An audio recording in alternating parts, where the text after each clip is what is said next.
What's going on, trappers? This is Tommy Egan. Welcome back to J Will Trap TV. If you want to help me take over Chicago, make sure to hit that subscribe, and pull the notification bell. So you know when we go live or make a new video.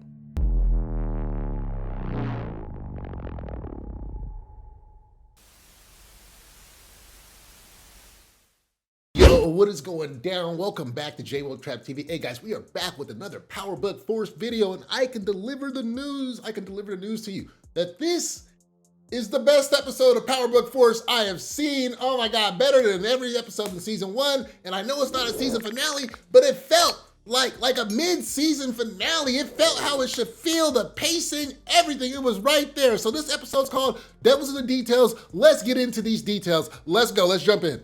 So we start the episode off with a dream sequence, and Jenard, he's over here drooling, and he goes to hit some coke or some H. He snorts something, then he looks up, and he sees Little K's body hanging to a pole. So then this is how we know it's a dream, and he wakes up crying, right? So now we go over to the police, right? And they got Little K's body, they found Little K's body, and the cops already think that it's in retaliation for the hit on Tommy, the attempted hit on Tommy. And they spoke to Grandma, and Grandma don't want to point nobody up on the lineup. She ain't snitching now, but they think she knows something, so we might come back to her. So the cops, DeFranco, he's over here running the op. He says he wants eyes on Tommy. He says he wants audio, visual, everything. And he also wants them to go and arrest mid-level CBI pushers. So they about to try to crack down. We switch to Tommy, and he's picking up Maria for that driving lesson. She was looking for the Mustang, but Tommy pulled up in Tacoma. She opens the door and says she don't want to confuse this for a date. We go to Walter and Polly. Walter, he's worried about Dublin sniffing around Chicago. Polly says he wants to talk to Brennan, see if they can get him more time. Walter doesn't want to look weak and look like he's begging. Walter tells Polly to go to their clients and raise the prices for protection. Polly's worried that people are gonna push back because they're not gonna just wanna pay up more. We go to Diamond's barbershop, and a woman comes in with Leon looking for Diamond. She pretty cute. Turns out her name is Gianna, and she is Leon's mom. She wants to make sure that Diamond is serious about these boxing lessons with Leon because she needs some help defending her boy. She's saying she's had to buy a new comic book and clothes because people keep on jacking them. So we got another Kevin from BMF over here. Diamond says that he got her, and it looking like he about to take her down. She leave, he's still looking at her, and she looked at the blind, and they make eye contact. So we go to the cops, and they're watching Tommy and Maria driving. The cops don't know that Tommy is with Maria, and they're trying to get pictures of who it is so they can put pressure on Tommy's potential girlfriend. Tommy's teaching her how to drive, and she's not confident at first, but after some encouragement from Tommy, she pops that clutch, hits the gas, and gets going. She leaves the parking lot, and the cops try to follow in pursuit. But Maria starts to race a train at the railroad track. She beats the train, and the cops are left behind. So now we switch to Jenard and his top lieutenant. They in here cutting up the coke. Jenard tells Top Dog that he needs more bodies to start moving this weight. And Top Dog say that, yo, it's hard to find people right now because CBI, they're paying better, their prices are lower, and it's hard to get niggas to come join us. He then asks Jenard if he caught up with Little K, and Jenard lies and says that he didn't find him. He then asks what happened to Jenard's neck, and Jenard says, hey bro, you need to focus on the work. Stop worrying about my health and get everybody locked in. We need everybody locked in because Jenard need this money. Meanwhile, the Serbs are texting Jenard, and Jenard hits some more coke right in front of Top Boy, and yeah, so bro is being really open about using these drugs, and I can tell the team ain't liking it, bro. The gang ain't feeling that shit because it's major hypocritical. So now we switch to Tommy and Maria at the zoo. So this is looking more like a date. Tommy says this is the first time he's been, I think, to the Chicago Zoo, and this is actually the Lincoln Park Zoo. I've been here before. They talk about having kids a bit, and it doesn't seem like either of them really want to. And Tommy spots one of Rojas's guys by his tattoo. So Tommy makes an excuse to go to the bathroom. When he leads this dude into the bathroom, Tommy tries to ask Rojas guy if he knows about their arrangement in the prisons, and it seems like the Rojas guy ain't fucking with none of that. So they get into a fight, and Tommy has to gut this nigga like a fish. I'm telling you, he stabbed it, ripped it up. I was like, goddamn. Tommy moves his body into the bathroom. He comes back out to Maria, and he says that he has to go. So we now switch to D-Mac and Marshall, who also plays Bakari in The Shot. And Marshall is pretty much updating D-Mac on what's been happening on the streets, since he got shot and has been holed up in Tommy's apartment. D-Mac is saying he wants to get back out here, and he shows Marshall his new gun that he took from JP. And some girls pass by. One of them's name is Janisha. She's the light-skinned one. They try to holler at her, but she tells them that unless they got some money up on it, they cannot come with them. So D-Mac says that Tommy needs to put him back on so he can start making money because this girl Janisha don't mess with dudes who ain't got no money. Now we switch to Claudia and Vic, and she's saying that she has a deal that will get them out from working for Walter, and she wants to be a partner again. Vic is like, nah, girl, you already fucked me over on that. I'm not trying to fuck with you on that level. She says that she has a new connect and she just needs help with distro. Vic says again that he's not gonna work for her and he's working on dismantling Walter's organization. Claudia tells Vic that Walter's playing him, and if she doesn't believe him, just go take a look at Gloria's bars. So this pisses Vic off, and he gets up and he leaves to go check out what's going on. We go to Diamond's barbershop, and Seamus, the dirty cop from last season who kept threatening Diamond, is here. Turns out he was the person who was texting Diamond in the last episodes, and he wants $50K from Diamond or he will rat him out and have his parole violated.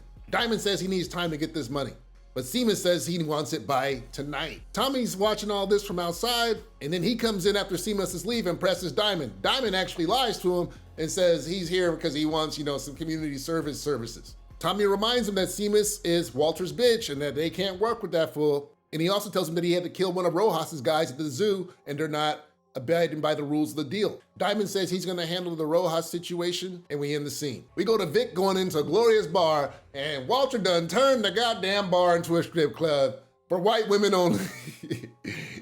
And Vic is pissed. He's like, where the black hoes at? He in here looking, where the black hoes at? That's my nigga Ronnie. Yeah, she's a cowgirl, but she likes hanging with the cowboys. She's a little twisted. Gloria's picture's missing. He wants to know who took it down. He runs into whoever's running the club and he pretty much whoops his ass and he leaves and he says, fuck Walter. So we go back to Tommy's safe house, where he has D-Mac and JP hold up at. And D-Mac is here alone and he tells Tommy, yo, I should have been put on before Marshall got put on. Like, what's up? I need to make my own money. And he tells him that if CBI won't put him on, that he's about to go to treason. Tommy tells him that if he finds him out here hustling, he will kill him himself and to not test his Uncle Tommy. Tommy goes outside and he sees the cops are out here on the block and they are busting CBI members. We switch over to Brennan and Paulie meeting. So Paulie's meeting with Brennan behind Walter's back against his orders. Paulie's trying to pray Brennan and he's asking for an ask. And basically he wants more time for Walter. He's saying Walter ain't gonna have his bread. I'm loyal to this dude. I don't want to see nothing happen to him. Here's this money. Can you guys give him some more time? Brennan takes the money, says that he's not responsible for Walter's fuck ups and that he's loyal as fuck, but he'll consider the ask, but he can't make any promises. So we switch to the cops and they actually got those pictures of Maria. So they got these pictures of Maria and they want to use them to put pressure on Tommy, I'm guessing by showing them to Miguel and getting Miguel pissed off because they're saying that she's all looks, no touch. They also got this white girl, Ashley, from Tommy and Vic's murder in the first season, and they're about to try to get her to tell on Tommy and Vic. So we switch over to D-Mac, and he over here trying to get a Genesis, right? And she tells him that he need a fade, that she don't mess with dudes who got old dreads. Bro, you don't like niggas with dreads? What? So she's saying, I don't know if it's because his dreads is, haven't been retwisted in a minute. Your boy got shot, been in a hospital. But she's like, hey, if you want to come out on a date with me, you gotta go get cleaned up. So we go to Claudia, and she's meeting with the Serbs. And pretty much Mirkovic lets her know because she's like, yo, let's work together, whoop-de-whoop. And Mirkovic is like, why would I get in bed with the Flints when we know you guys are in deep with Ireland and y'all are pretty much a sinking ship? So everybody on the street knows that Walter's time is short. Claudia actually stirs some shit up and she says that Diamond and Jenard are closer than ever and they're running the projects together. So Mirkovic is like, what? Hold on, nah, what the fuck? So he sends one of his dudes to go check this out. Because remember, Jenard is supposed to be saying he was supposed to get those projects and give them over to Mirkovic so he can add that to his territory. But then Diamond and Tommy stepped in and were like, nah, that's not happening. So Mirkovic feels like he's being played. Claudia also tells them that they've expanded to the prisons. And I'm like, God damn, how's she know about all this shit? Because we haven't seen Vic or them talk about any of this shit by themselves. So Mirkovic, he understands, he sees the situation. He's like, yo, I want to fuck with you, but I don't want to fuck with Walter Flynn. I don't fuck with him. And then she says, you won't be working with Walter, you'll be working with me. It seems like they strike a deal. I'm not sure. She walks out, but it seems like they got a deal. So we go to Jenard and Shanti, and he pretty much tells her that he killed Lil K. And she's like, fuck, that's gonna cause issues with the gang. And he's like, yo, look, bitch, you gotta choose right now. I came and told you this information because you gotta decide if you're gonna ride or die, take the risk with me, or go tell these niggas on me. What you wanna do? So she says she's riding with him. She said, big risk, big reward. And they start kissing and shit. So, okay, I'm liking Shanti, bro. I like Shanti. I feel Shanti, bro. I'm liking her more and more with every scene I see her in. So when they start kissing, she tastes that coke. She tastes something. Cause she's like, hey, are you on something? Cause you know, he's looking a little sweaty and shit. And he's like, nah, I'm not on shit.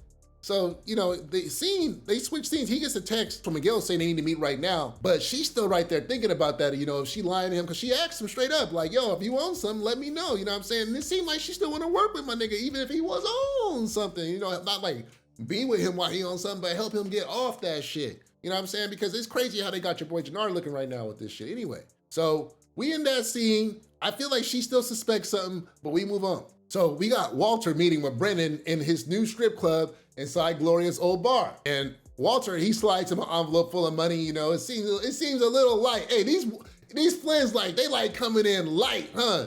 They be coming in light. So he passes him the envelope. And remember, they was talking about a big number. I'm looking at that suitcase from the last episode, and I feel like that definitely had more money than was in this little envelope. So I don't know, Walter playing, because Brennan take the money and he don't seem very impressed. And he pretty much tell Walter that, hey, you know, pretty much the only reason you alive is because your boy Polly came through earlier and slided me an envelope and asked for more time. Your boy's very loyal. Walter's pissed, because remember, Polly went behind his back. So we in the scene right there. Go to Jenard meeting with Miguel, and we find out that Jenard has missed his re-up. So Miguel like, where the cash at? Jenard tries to make some shit up, and he says, well, CBI, they're not paying the Serbs, so I'm getting taxed by the Serbs, and that's why I can't pay you. And Miguel presses Jenard and is like, bro, so you're more scared of these Serbs than you are of me? So Homeboy, he has Homeboy grab Jenard by the back. They start strangling him. Miguel pulls out a knife, and before they can really get crazy, Maria walks in to give Miguel his insulin shot. So this pretty much stops the situation, and Miguel lets Jenard go, and he says they was just playing. But you ever had your shit pushed in? Your shit pushed in. Simple question. Nah? No. Had my shit pushed in. Oh, yeah, man. I had my shit pushed in, bro. Big time. no. If Homegirl didn't walk in with that shot, Jenard may have lost the line. So we go with Diamond meeting with Seamus in the car, and he brings the 50K, puts it in the glove compartment. Seamus is like, okay, cool. Hey, that wasn't nothing to you, right? Hey, why don't you bring me another 25 tonight? And Diamond's like, what the fuck? Hell no, nigga. But then he's like, nah, you better bring me that 25 tonight, or I'm telling. So Diamond hops out, and he's mad. And guess who's watching all this? Tommy. So we switch scenes, and we go to that alley scene, yo. Tommy confronting Diamond, pulling the strap out on your boy. And Diamond comes clean. He tells Tommy, yo, I lied to you earlier. This nigga's shaking me down for money. He's been doing it since I got out. Tells him the truth. Tommy tells Diamond to set up a meeting with Seamus and that he's gonna handle this. So, okay, cool. They resolved that really quickly. But still, like I said in my last video, you cannot just be pointing a gun at me, my nigga. Fuck that. So Tommy also gives Diamond some burners, and he wants him to hand this out to all the soldiers on the streets, basically to kind of mix things up and keep the cops off of them. Tommy also tells Diamond to talk to his lawyer to see if the cops are looking into them. Diamond tells Tommy that he took care of the Rojas problem and they're back in line. And Tommy also gets a text from Maria saying that she's at his crib. We switch down to the best scene of this episode. I think probably the best scene of Power Book Force in entirety. And probably the best scene I've seen in Power, and I think a really long, there's some good stuff over in Ghost. But we go to the Treason crew, and they come in, and they go up to Jenard, and they're like, yo, we heard little K missing. His grandma said he haven't been home, and Homeboy with the dreads is like, I was there when you called him for a ride, so you was the last nigga he was with. And Jenard lies and says that he don't know where Lil K is, and he hit some more coke in front of all these niggas. So next thing you know, they get a text, and it's announced that Lil K is dead. So Dreadhead nigga like, oh, Lil K dead, nigga, we about to spin the block. Oh, shit. Nigga, we about to go spin the block, nigga. We about to go lay some niggas down. And Jenard tells him, hey, you going out and shoot niggas is gonna fuck the money up. And they're like, nigga, we aren't asking for permission. And they start to leave because they about to go spin the block, nigga. I don't wanna go spin the block, but I wanna be with those niggas when they spin the block. I wanna see what it look like. And before they walk out the door, your boy Jenard says, if they wanna kill somebody, come kill me. because I'm the one that killed Lil K. And then next thing you know, Jenard starts scrapping with Dreadhead Boy. They start scrapping. And then another nigga jump in, and Jenard over here holding his own, bro. He gets taken to the ground, but he fighting, bro. The rest of the game, they start shooting, they say calm down. But hey, your boy Jenard out here, whole mouth bloody, out in the off-white jacket, bro. Where the off-white, bro? My nigga, yeah, nigga, he don't got this one. He don't got this one, but he was out there, bro. He was out there, bro. He was out there. That shit was fucking a phenomenal ass scene because he goes like, cause these niggas is like, we done. We done. And Jenard like, nigga, this for life, nigga. We ain't never done. And he's like, I am treason, bro. That shit is dope. So treason pretty much split up just now, right? But it was still, Jenard still won, bro. He still stood by his own. He killed the nigga, said I killed that nigga because he got out of line. And pretty much, bro, stood for his own, didn't run. They damn near tried to kill him. Homeboy was trying to shoot when he was beating him up. And Jenard took the gun out of his hand and everything, bro. Jenard, best character on the show right now, dog. For real. Best character on the show. We finally got a win for Jenard. Jenard on top. Jenard on top right now, even though his character is not on top, but acting-wise and just charisma, everything, Jenard on top. So he switched to Walter, it's nighttime. Switched to Walter, and he's over here confronting Paulie about going behind his back and talking to Brendan. He actually goes up to Paulie, takes his pistol and makes it seem like he's about to kill Paulie. He berates Paulie, saying that he only hired him because his late wife begged him to hire him, and he said as long as Paulie would shut up, he would be okay and he would let him be in this organization. So you can tell this is killing Paulie, because guys, we've seen Paulie really go the distance for this family to keep it together. And this fool Walt is crazy. So Paulie's like, bro, you drunk, you crazy, you don't know what the hell you talking about. And Walter says that he is disowning him and he no longer works for him. So Walter leaves, but I'm like, he gonna be back. He gonna need Paulie.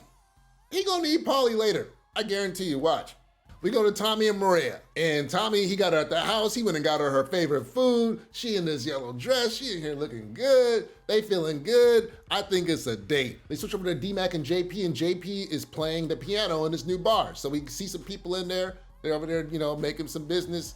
Got a lot more people than that be in Monet's bar. So I think JP's doing good. D-Mac and JP, they bond for a bit over the piano. They talk about it. And D-Mac says that he's about to go on this date, but he has to go get his haircut first, and he leaves. We go to Diamond, and he's talking to his lawyer. He finds out that there is a task force investigating CBI, and CBI is their #1 target. So he's like, damn.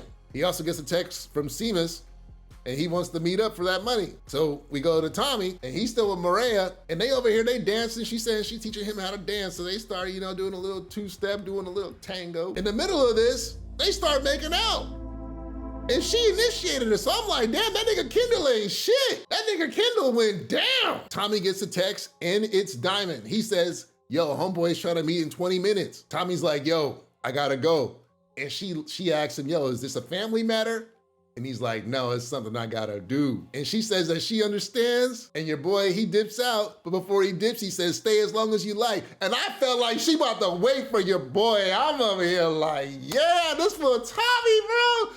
Those vibes, Tommy with the vibes, bro. So we go to the meet, and the meet looks like we're inside of Diamond's barbershop in the basement. Cop comes in to get the money. But guess what? Tommy's here. Tommy says that he wants the cop to work for them. He said, you can have 50,000, you can have 100,000, you can have 200,000. Just work with us and get us some information, and not like that bullshit information. Give us some real information about what's going on at the police department, how they looking into us. And homeboy's like, yo, I'm not working for nobody. Seamus pulls out the gun. He starts waving that shit around, starts getting all crazy and shit with niggas. And then guess what? Your boy D-Mac comes in from the back, boom, domes this nigga. Just out of nowhere, then we see D-Mac. I'm like, oh shit. D-Mac says that he thought homeboy was about to kill Tommy. Tommy's freaking out because he's like, you just killed the fucking cop. So we end the episode right there, bro. These guys got blood all over him, man. Hey, that was the best episode of Force I have seen. I'm really excited about what's going on. If next week is the season finale, if they can top this, then okay, we back in the game, y'all. We back in the game, y'all. Hey, this episode was good. This episode was good. Yeah, you guys, no one can deny that. This one was really good, and I didn't expect it. Last two was a little sour. This one was good, and I'm really interested in seeing what's gonna go down, you know? So make sure you guys hit that like, hit that subscribe, put a notification bell so you know when we go live and make a new video. Also, make sure you subscribe to my boy Detroit's channel, Detroit Kings. I know a lot of you guys already fuck with him, but hey, keep fucking with him. All right? All right, guys. Peace.